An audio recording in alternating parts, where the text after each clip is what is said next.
She wasn't the most beautiful woman in history. But she seduced the two most powerful men in Rome, ruled Egypt for 22 years, and nearly changed the course of the ancient world. When she lost, she chose death by serpent rather than become a prisoner. This is Cleopatra, the last pharaoh of Egypt.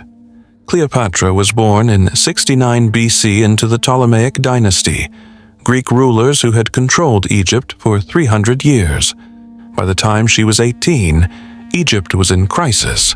Rome was rising, the Ptolemaic Empire was dying, and Cleopatra's father was dead. According to his will, Cleopatra and her younger brother Ptolemy would rule Egypt together, but her brother wanted the throne for himself. Civil war broke out. Cleopatra was forced to flee. Then Julius Caesar arrived. Caesar was the most powerful man in Rome, pursuing an enemy who had fled to Egypt. Cleopatra saw her opportunity. She needed Caesar's support to reclaim her throne, but her brother's forces controlled the palace. She couldn't simply walk in, so she smuggled herself inside, hidden in a rolled-up carpet. When the carpet was unrolled before Caesar, out stepped Cleopatra. But it wasn't just beauty that captivated Caesar. Cleopatra spoke 9 languages. She was educated in mathematics, philosophy, and astronomy. She understood politics and power. Caesar was impressed. He helped Cleopatra defeat her brother and reclaim the throne of Egypt. She became his lover. She bore him a son. And for a time, it seemed Cleopatra and Caesar would rule the world together. But in 44 BC, Caesar was assassinated in Rome.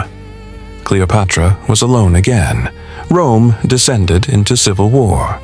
Mark Antony, one of Caesar's closest allies, emerged as one of the most powerful men in the empire. In 41 BC, he summoned Cleopatra to meet him in Tarsus to answer questions about her loyalty. Cleopatra didn't just show up. She arrived on a golden barge with purple sails, dressed as the goddess Venus, with her servants dressed as cupids. The display was calculated to awe and intimidate. It worked. Mark Antony was captivated. But again, it wasn't just spectacle. Cleopatra and Antony shared a vision. Together they could build an empire in the east that would rival Rome itself. They became lovers. They formed a political and military alliance. Antony gave Cleopatra control of territories across the eastern Mediterranean. Cleopatra provided Antony with Egypt's wealth and resources. They had 3 children together. They ruled as partners. And Rome began to fear them.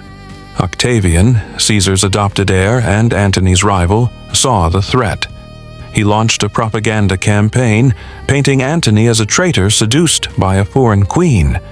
He declared war not on Antony, but on Cleopatra. In 31 BC, their forces met at the Battle of Actium off the coast of Greece.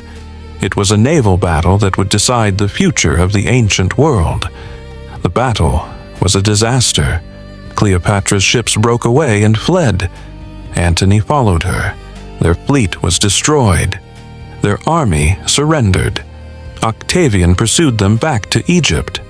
Antony and Cleopatra's dream of an Eastern empire was over. Octavian's forces surrounded Alexandria. There was no escape. Antony heard a false rumor that Cleopatra was dead. In despair, he stabbed himself with his sword. He was carried dying to Cleopatra. She held him as he died in her arms. Cleopatra was now Octavian's prisoner. Octavian planned to parade her through Rome in chains, a humiliated captive, a symbol of Roman victory. But Cleopatra refused to give Rome that satisfaction.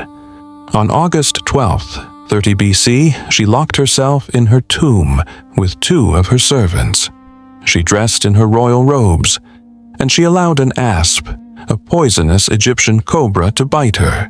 She died as she had lived, on her own terms, as a queen. With Cleopatra's death, Egypt became a Roman province. The age of the pharaohs, which had lasted 3,000 years, came to an end. Octavian became Augustus, the first Roman emperor. The ancient world would never be the same, but Cleopatra's legend lived on. For 2,000 years, she has been remembered not just as a beautiful seductress, but as a brilliant political strategist, a powerful ruler, and a woman who nearly changed the course of history. She spoke 9 languages, ruled one of the richest kingdoms on earth, and challenged Rome itself. In a world dominated by men, she carved out her own power. And when she lost, she chose how her story would end. Rome tried to make her a warning. History made her a legend. What other stories has history tried to bury? Subscribe to Ancient Echoes and discover the heroes the world forgot.